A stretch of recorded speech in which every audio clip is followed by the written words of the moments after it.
اگلا کوشچن ہے جی 73 فرقوں والی حدیث کی کیا اہمیت ہے؟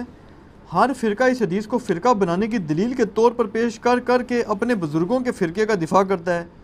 علی بھائی کا اس حوالے سے کیا موقف ہے؟ علی بھائی تو پہلے آپ سے یہ کہیں گے 73 فرقوں والی حدیث کی بڑی اہمیت ہے، اس لیے کہ اسی کی اہمیت کو اس امت نے پکڑا ہوا ہے اور اجاگر کر رہی ہے اپنا لقمہ اس کے منہ میں ڈال کے۔ جو 73 فرقوں والی ایک حدیث جو پبلک میں مشہور ہے نا جامع ترمذی کی، وہ تو ضعیف ہے۔ شیخ البانی، شیخ زبیلی زئی صاحب دونوں نے اس کو ضعیف کہا ہے۔ مشکات میں بھی آپ کو شروع میں کتاب الاعتصام بالکتاب والسنہ چیپٹر میں مل جائے گی کہ نبی علیہ السلام نے فرمایا ہے بنی اسرائیل میں 72 فرقے تھے، میری امت 73 فرقوں میں بٹ جائے گی، سوائے ایک کے سب دوزکی ہوں گے۔ اور پوچھا گیا وہ جنتی گروہ کون سا ہے، تو کہا گیا ما انا علیہ و اصحابی، جس پہ میں اور میرے اصحاب ہیں۔ یہ روایت اصول محدثین پہ سندن ضعیف ہے، البتہ اس کو سپورٹیو ایک صحیح حدیث ہے ابو داؤد کے اندر کہ نبی صلی اللہ علیہ وآلہ وسلم نے فرمایا کہ میری امت کے 72 فرقے دوزخ میں جائیں گے اور صرف ایک جنت میں جائے گا، فرقہ نہیں گروہ، طائفہ منصورہ۔ اور نبی علیہ السلام فرمایا وہ ہے الجماع، یہ بھی ساتھ بتایا۔ آپ دیکھیں 73 فرقوں والی حدیث جو لوگ بیان کر رہے ہیں وہ ساتھ بتاتے نہیں ہیں کہ اس فرقے کا نام بھی آیا ہے، فرقہ نہیں کہنا چاہیے اس گروہ کا، الجماع۔ الجماع کس کا نام ہے؟ کسی کا بھی نہیں۔ بریلوی کے الجماع اپنے آپ کو کہتے ہیں، دیوبندی، اہل حدیث، شیعہ، کوئی بھی نہیں کہتا۔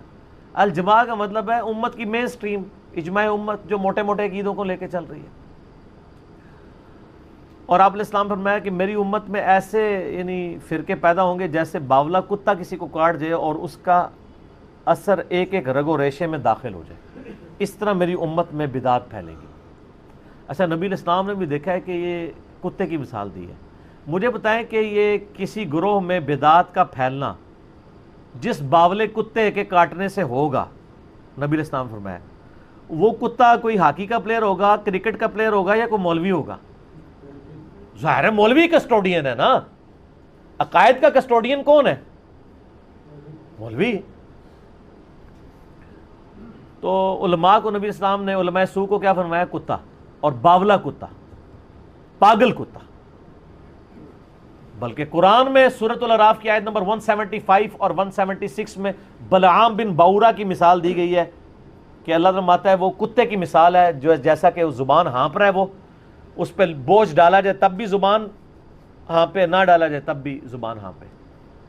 المستدرک الحاکم میں صحیح سند کے ساتھ حدیث ہے کہ یہ جو جس کی مثال دی گئی ہے قرآن میں، کہا گیا کہ وہ صاحب علم تھا اور بعد میں وہ پستی میں جا گرا، اس سے مراد یہودی عالم بلعام بن باورا ہے، عبداللہ ابن مسعود کہتے ہیں رضی اللہ تعالیٰ عنہ۔ قرآن میں بھی کتے کی مثال، حدیث میں بھی کتے کی مثال۔ اور اب آپ دیکھ لیں جب ہم کہتے ہیں کہ جی آپ علماء سو کو کتا کہا گیا تو وہ پھر ہم سے ناراض ہوتے ہیں۔ نبی علیہ السلام تو وَإِنَّكَ لَعَلَىٰ خُلُقٍ عَظِيمٍ ہے، ان سے اعلیٰ اخلاق کسی کا نہیں، پھر بھی آپ کہہ رہے ہیں کتے کی مثال ہے۔ تو وہ روایت ٹھیک ہے کہ 72 جہنم میں جائیں گے، ایک جنت میں، لیکن اس میں الفاظ نہیں 72 ہمیشہ کے لیے دوزخ میں جائیں گے، یعنی ان کا کام دوزکیوں والے ہیں۔ ورنہ نبی علیہ السلام یہ کلیئر کرتا ہے کہ 72 تو ہمیشہ کے لیے دوزخ میں ہے اور ایک ہمیشہ کے لیے جنت میں، یعنی اپنے اعمال کی وجہ سے ڈومیننٹ ان کا پورشن جہنم میں جائے گا۔ اس کو ایکسپورٹیو حدیث بخاری اور مسلم کی ہے کہ میری امت کا ایک گروہ قیامت تک حق پہ قائم رہے گا، کوئی نقصان پہنچانے والا ان کو نقصان نہیں پہنچا سکے گا حتیٰ کہ قیامت قائم ہو جائے گی۔ تو یہ جو لوگ ان احادیث کی بنیاد پہ اپنے گروہ کو جنتی کہتے ہیں اور دوسرے کو دوزکی، پہلے تو یہ کلیئر کر دیں جنتی فرقہ کوئی بھی نہیں ہے، فرقہ تو ہوتا ہی وہ ہے جو اصل سے ٹوٹ کے الگ ہو، جنتی گروہ ہے، طائفہ منصورہ، کامیاب گروہ۔ نبی علیہ السلام، صحابہ، تابعین، اہل بیت سب کے سب ایک یعنی جنتی گروہ تھے، ان سے ٹوٹ کے جو الگ بنا وہ فرقہ ہے۔ اب یہ پتہ ٹوٹتا ہے تو وہ فرق ہو جاتا ہے نا اپنے درخت سے، وہ پتہ تو نہیں کہہ سکتا یہ درخت فرقہ ہے۔ جس طرح آج ہم کہتے ہیں ہمیں اپنے آپ کو مسلمان کہنا چاہیے، وہ کہتے ہیں یہ نیا فرقہ بن گیا۔ اور فرقہ تو وہ ہے جنہوں نے انڈیا کے شہروں کے نام کے اوپر اپنے آپ کو بانٹا ہوا ہے، بریلی اور دیوبندی، بریلوی دیوبندی دونوں یعنی انڈیا کے شہر ہیں، حالانکہ ہم ان کو پھر مسلمان سمجھتے ہیں، تمام اختلافات کے باوجود ان کی اصلاح کے لیے علمی طریقے سے ان پہ ان کی غلطی ہائی لائٹ کرتے ہیں۔ 73 فرقوں والی حدیث اس والا جو پورشن ابو داؤد کا ہے وہ بالکل ٹھیک ہے، اور اس کا فہم میں جو سمجھتا ہوں وہ میں آپ کو بعد میں بتاؤں گا. پہلے میں وہ وسوسہ اس میں کلیئر کر دوں کہ ہر گروہ یہ کہتے ہیں ہم جنتی دوسرے دوست کی، تو اس سے آپ کو یہ بات پتہ چل جانی چاہیے کہ اس کا سلوشن کسی کے پاس بھی نہیں ہے. کیونکہ بریلوی اگر اپنے آپ کو طائفہ منصورہ کہتے ہیں، باقی سب کو کہتے ہیں وہ دوست کی ہیں، تو پھر آپ خود سمجھ لیں. یہی بات دیوبندی بھی کر رہے ہوں گے. پھر ایک عام آدمی کدھر جائے؟ ایک عام آدمی قرآن و سنت پڑھ کے نبی الاسلام کے ساتھ اپنا رشتہ مضبوط کرے. ہر گروہ سے، خواہ وہ کسی مکتب فکر سے تعلق رکھتا ہے، سنی ہو، شیعہ ہو، حنفی ہو، شافعی، مالکی، حنبلی، بریلوی، دیوبندی، اہل حدیث، اہل تشیع، اچھے لوگ جو موجود ہیں جنہوں نے اپنی اصلاح کر لی ہے اور امت کی مین سٹریم سے نہیں ہٹے، انشاءاللہ جنت میں جائیں گے. یہ امت کی مین سٹریم سے ہٹنے والے لوگ ہیں جیسے خوارج ہیں، پوری امت سے الگ ہو گئے. آج دور اعظم میں قادیانیوں کو آپ کہہ سکتے ہیں پوری امت سے الگ، ایک انہوں نے جھوٹی نبوت کے اوپر ایک پورے کا پوری بلڈنگ کھڑی کر لی. یہ وہ گروہ ہیں. بریلوی، دیوبندی، اہل حدیث، شیعہ آپس میں ایک دوسرے کو اس طریقے سے کہہ کے بانٹنے کی کوشش کرتے ہیں، تو اس کا تو کوئی اینڈ نہیں ہوگا. باقی یہ جو لوگ کہتے ہیں نا جی وہ فرقوں میں بٹنا ضروری ہے کیونکہ خالی مسلمان کہلانا کافی نہیں، نبی اسلام نے فرمایا تھا کہ فرقے ہوں گے. آپ نے یہ تو نہیں فرمایا تھا فرقے بنانا، آپ نے تو بلکہ ڈرایا ہے. یہ تو اسی طریقے سے ہے جیسے مسلم میں حدیث ہے، صحیح مسلم میں، کہ نبی علیہ السلام نے فرمایا قرب قیامت میں عورتیں ایسا لباس پہنیں گی گویا کہ ننگی نظر آ رہی ہوں گی، چست لباس ہوگا یا باریک. اس سے کوئی یہ رزلٹ نکالے گا کہ چونکہ اب قیامت آنے والی ہے لہٰذا ہم اپنی عورتوں کو ننگا لباس پہنائیں؟ یہ رزلٹ نکالنا چاہیے. تو فرقوں والی حدیث سے یہ رزلٹ کیوں نکال رہے ہیں کہ فرقے بنائیں؟ وہ تو کنڈیم کیا گیا. کنڈیم کیا ہے قرآن میں؟ وَاعْتَصِمُوا بِحَبْلِ اللَّهِ جَمِيعًا وَلَا تَفَرَّقُوا. اللہ کی رسی قرآن کو مضبوطی سے تھام لو، فرقوں میں مت بٹو. قرآن جب منع کر رہا ہے فرقے بنانے سے تو حدیث میں تو صرف خبر ہے، حکم نہیں ہے. حدیث تو بتا رہی کہ ایسا ہو جائے گا بچ جانا، جیسا کہ ایسا ہو جائے گا کہ عورتیں چست لباس پہنے گی تم بچ جانا. انہوں نے اسے حکم بنا لیا ہوا ہے.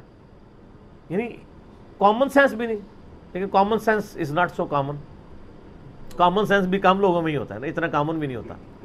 اور آپ دیکھیں فرقہ واریت کا عفریت اور جن اور بدعت اتنی خطرناک چیز ہے کہ یہ شوگر کوٹڈ کر کے ہر مسلمان نے جو ہے نا وہ استعمال کر لی ہوئی ہے. اور اس کے اوپر کبھی اس آیت پہ کسی نے نہیں عمل کرنا، وَاعْتَصِمُوا بِحَبْلِ اللَّهِ جَمِيعًا وَلَا تَفَرَّقُوا.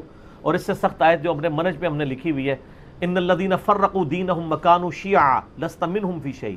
بے شک جنہوں نے دین میں فرقے بنا لیے اور اپنے آپ کو گروہوں میں بانٹ لیا، اے نبی آپ کا ان سے کوئی تعلق ہی نہیں ہے. انما امرہم الی اللہ، ان کا معاملہ اللہ کے سپرد ہے، اللہ ان کو بتا دے گا جو دنیا میں انہوں نے کرتوت کیے تھے. کتنی سخت آیت ہے، سورۃ الانعام آیت نمبر 159. اس پہ کسی نے عمل نہیں کرنا. آج تک آپ نے یہ تو سنا ہوگا جشن دیوبند کانفرنس سنی ہے نا، عظمت اہل حدیث کانفرنس، 100 سالہ جشن اعلی حضرت سنے. آج تک آپ نے کبھی سنی ہے مسلمان کانفرنس یا مسلم کانفرنس؟ نہیں، کوئی بھی کرنے کے لیے تیار نہیں ہے. ان چیزوں کو فخریہ کرتے ہیں. اور جو اللہ نے ہمارا نام رکھا تھا ہوا سماکم المسلمین من قبل وفی ھذا، اللہ نے تمہارا نام مسلم رکھا تھا اس قرآن سے پہلے، ابراہیم علیہ السلام نے رکھا، اللہ نے اس قرآن میں انڈورس کر دیا. آپ کسی کو جا کے نا میں مسلم ہوں ایسے دیکھنا شروع ہو جائے گا، میں کافر ہوں. آپ کسی بریلویوں کی مسجد میں جا کے نا میں بریلوی ہوں، کہیں ماشاءاللہ. آپ کہیں دیوبندی ہوں، تھوڑا سا منہ چڑھائے گا لیکن کہے گا ہاں دیوبندی بھی ایک فرقہ ہے، وہ فلاں جگہ ان کی مسجدیں ہیں. اہل حدیث بھی ایک فرقہ ہے، ٹھیک ہے آپ نے اگر اہل حدیث ہیں تو آپ اس مسجد میں چلے جائیں. لیکن اگر آپ جا کے کہہ دیں خدا نہ خواستہ کہ میں مسلم ہوں، مسلمان ہوں، تو اس کے چہرے کا رنگ فق ہو جائے گا، وہ سمجھے گا آپ نے اس کو گالی دے دی ہے. اس سے بڑی کیا لعنت پڑ سکتی تھی کہ مسلم نام سے آپ چڑھ جائیں، جو ہمارا فخر تھا. ما کان ابراہیم یہودی ولا نصرانی، ابراہیم نہ تو یہودی تھے نہ نصرانی تھے، ولکن کان حنیفا مسلما وما کان من المشرکین، بلکہ وہ تو حنیفہ تھے، سب سے ٹوٹ کے ایک اللہ کے ہو جانے والے. وہ مشرک نہیں تھے اور مسلم تھے، سر تسلیم خم کرنے والے. یہ آج ہمارے لیے مصیبت بن گئی ہے. ہم جب لوگوں کو بتاتے ہیں لوگ پریشان ہو جاتے ہیں، پھر ہم ان کو پھکی دیتے ہیں.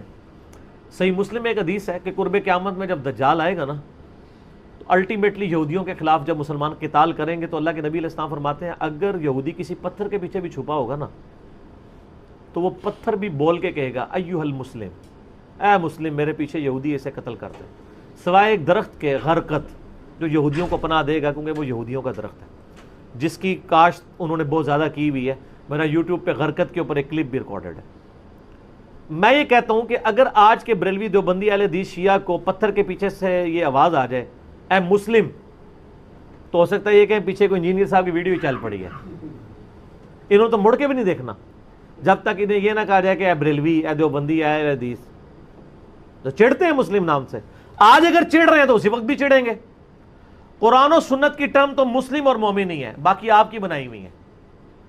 اس لحاظ سے ویسے میں شیعہ کو ایج دوں گا، شیعہ اپنے ساتھیوں کے لیے مومنین کی ٹرم استعمال کرتے ہیں، سنی اپنے ساتھیوں کے لیے مسلمین کی ٹرم نہیں یوز کرتے ہیں۔ کہتے ہیں نا مومن، مومنین، وہ ٹرم قرآن سے لے رہے ہوتے ہیں۔ تو سر سنیوں، میں نہیں کہتا آپ اپنے آپ کو مومنین کہیں، ان سے فرق تو آپ نے کرنا ہے، وہ جبلت میں ہے، ان کی بھی اور ہماری بھی۔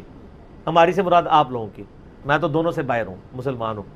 وہ مومنین کہتے ہیں، آپ مسلمین کہہ لیا کریں، لیکن ٹرمز تو قرآن کی استعمال کریں، حدیث کی استعمال کریں۔ قرآن و سنت میں تو ٹرم یہی ہے۔ صحیح مسلم میں حدیث ہے کہ ہفتے میں ایک دن کا غسل کرنا ہر مسلم کے اوپر واجب ہے، جس میں اپنے جسم کا میل دور کرے۔ کسی بھی دن کر سکتا ہے، جمعے دن کر لے، افضل ہے جمعے کے علاوہ بھی کر سکتا ہے، وہ ظاہر کرتے ہی ہیں مسلمان۔ تو مسلم، وہاں بھی ٹرم مسلم ہے، یہاں مسلم نام سے لوگ چڑھتے ہیں۔